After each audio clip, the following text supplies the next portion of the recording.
பிரியமானவர்களே, ஆண்டவராகிய இயேசு கிறிஸ்துவின் நாமத்தினாலே உங்கள் யாவரையும் அன்போடு கூட நான் வாழ்த்துகிறேன். ஆண்டவர் கிருபையாய் நமக்கு கொடுத்த இந்த புதிய நாளுக்காக, இந்த 7வது மாதத்தின் கடைசி நாளுக்காக உள்ளத்தின் ஆழத்திலிருந்து ஆண்டவருக்கு நாம் நன்றி சொல்லுவோம். இந்த 7வது மாதத்தின் 31 நாட்களும் ஆண்டவர் நம்மை கண்ணின் மணியை போல பாதுகாத்து, இந்த 31வது நாளிலே ஆண்டவர் செய்த நன்மைகளை நினைத்து ஆண்டவருக்கு நன்றி செலுத்துகிற ஒரு பாக்கியத்தை ஆண்டவர் கொடுத்திருக்கிறார். உள்ளத்தின் ஆழத்திலிருந்து ஆண்டவருக்கு நாம் நன்றி சொல்லுவோம்.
இந்த நாளுக்கு என்று ஆண்டவர் கொடுக்கிற ஒரு வார்த்தை, கொலோசையர் புஸ்தகம் 2ஆம் அதிகாரம் 7வது வசனம். கொலோசையர் 2:7. நீங்கள் போதிக்கப்பட்டபடியே விசுவாசத்தில் உறுதிப்பட்டு ஸ்தோத்திரத்தோடே அதிலே பெருகுவீர்களாக. இந்த நாளில் ஆண்டவருடைய வார்த்தை சொல்லுகிறது, இந்த 31வது நாளிலே நீங்கள் போதிக்கப்பட்டபடியே, நீங்கள் கற்றுக்கொண்டதின்படியே, நீங்கள் கற்றுக்கொண்ட விசுவாசத்திலே உறுதியாய் இருக்க வேண்டும் என்று ஆண்டவருடைய வார்த்தை சொல்லுகிறது. ஆண்டவருடைய நாமத்தை பற்றும் விசுவாசத்திலே நாம் உறுதிப்பட்டு அந்த விசுவாசத்திலே ஸ்தோத்திரத்தோடு கூட பெருகுவீர்களாக என்று ஆண்டவருடைய வார்த்தை சொல்லுகிறது. ஏசாயா தீர்க்கதரிசன புஸ்தகம் 26வது அதிகாரம் 3வது வசனம் இப்படியாய் சொல்லுகிறது, உம்மை உறுதியாய் பற்றி கொண்ட மனதை உடையவன் உம்மையே நம்பி இருக்கிறபடியால் நீர் அவனை பூரண சமாதானத்துடன் காத்து கொள்வீர்.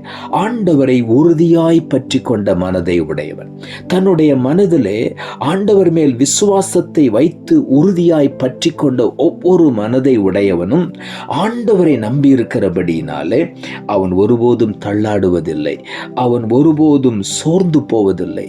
ஆண்டவர் அவனை பூரண சமாதானத்துடனே காத்து கொள்ளுகிற தேவனாயிருக்கிறார். இந்த 7வது மாதத்தை முடிக்கிற இந்த நாளிலே ஆண்டவர் சொல்லுகிறார், அவரை உறுதியாய் பற்றி கொண்ட மனதை உடைய உன்னை ஆண்டவர் பூரண சமாதானத்துடனே காத்து கொள்ளுவார் என்று சொல்லி. ஆகவே உள்ளத்தின் ஆழத்திலிருந்து ஆண்டவருக்கு நாம் நன்றி சொல்லுவோம். அந்த பூரண சமாதானம் நம்முடைய வாழ்க்கையில என்றென்றைக்கும் நிலை நிற்கக்கூடிய ஒரு சமாதானம்.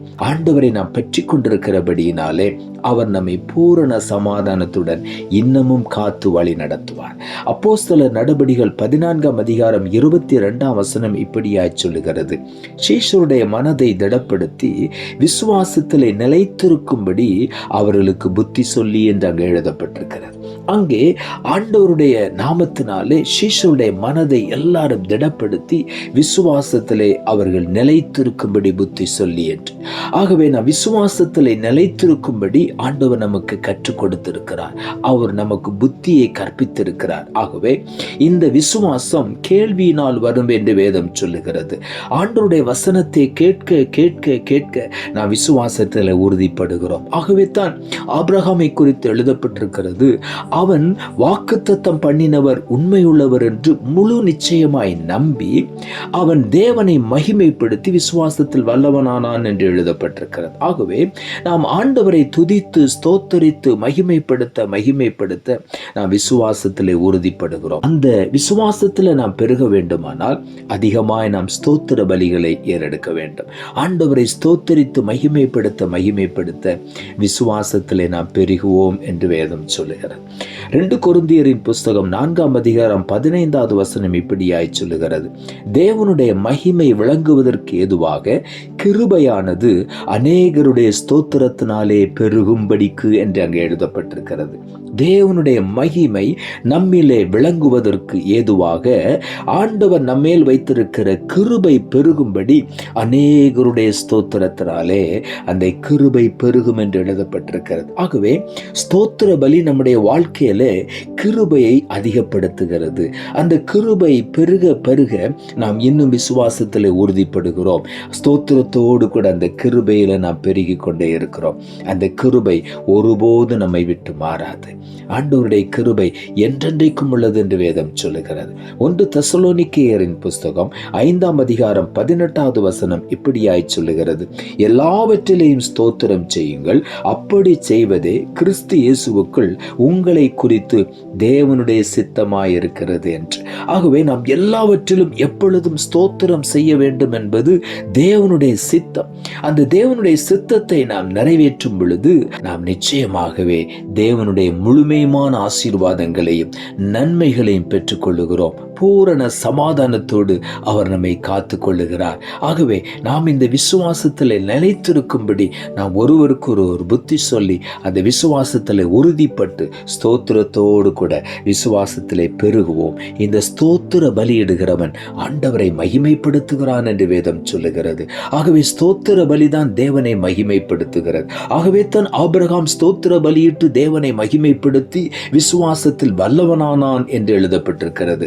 அவன் விசுவாசத்திலே சோர்ந்து போகவில்லை, தளர்ந்து போகவில்லை. இன்றைக்கு நம்முடைய விசுவாசம் உறுதிப்பட வேண்டுமானால் நாம் அதிகமாய் ஸ்தோத்திர பலிகளினாலே ஆண்டவரை மகிமைப்படுத்த வேண்டும். அப்படி மகிமைப்படுத்தும் பொழுது அநேக ஆசீர்வாதங்களை நாம் சுதந்திரித்துக் கொள்வோம். ஆண்டவருடைய வார்த்தை சொல்லுகிறது, நீ கர்த்தருடைய சமூகத்தில் மன மகிழ்ச்சியாயிரு, அப்பொழுது உன் இருதயத்தின் வேண்டுதல் உனக்கு அருளப்படும்.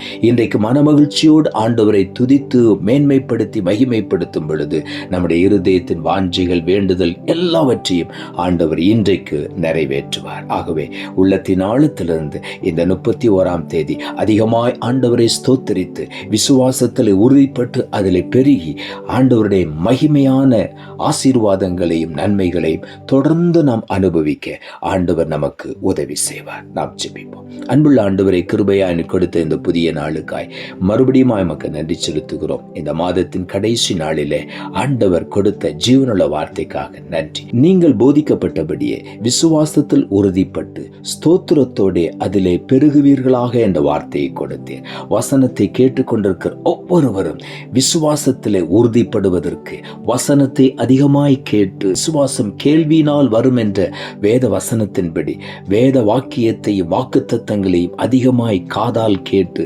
உள்ளத்திலே விசுவாசித்து அந்த விசுவாசத்திலே உறுதிப்படும்படி ஸ்தோத்திரத்தோடு கூடிய ஜபத்தினாலே ஆண்டவரை மகிமைப்படுத்த எப்பொழுதும் ஆண்டவரை ஸ்தோத்திரித்து கொண்டே இருந்து அந்த விசுவாசத்திலே பெருக நீர் உதவி செய்யும். நீர் அப்படி செய்கிறபடினாலும் உமக்கு நன்றி. நாங்கள் அதிகமாய் ஸ்தோத்திர பலியிட்டு ஆண்டவருடைய சித்தத்தை முழுமையுமாய் நிறைவேற்ற ஆண்டவருடைய மகிமையான ஆசீர்வாதங்களையும் நன்மைகளையும் சுதந்திரித்துக் கொள்ள நீர் உதவி செய்யும். அப்படி செய்கிறபடியினாலும் உமக்கு நன்றி. தாழ்த்துகிறோம். இரட்சகர் இயேசுவின் நாமத்தில் ஜெபிக்கிறோம் நல்ல பிதாவே, ஆமென்.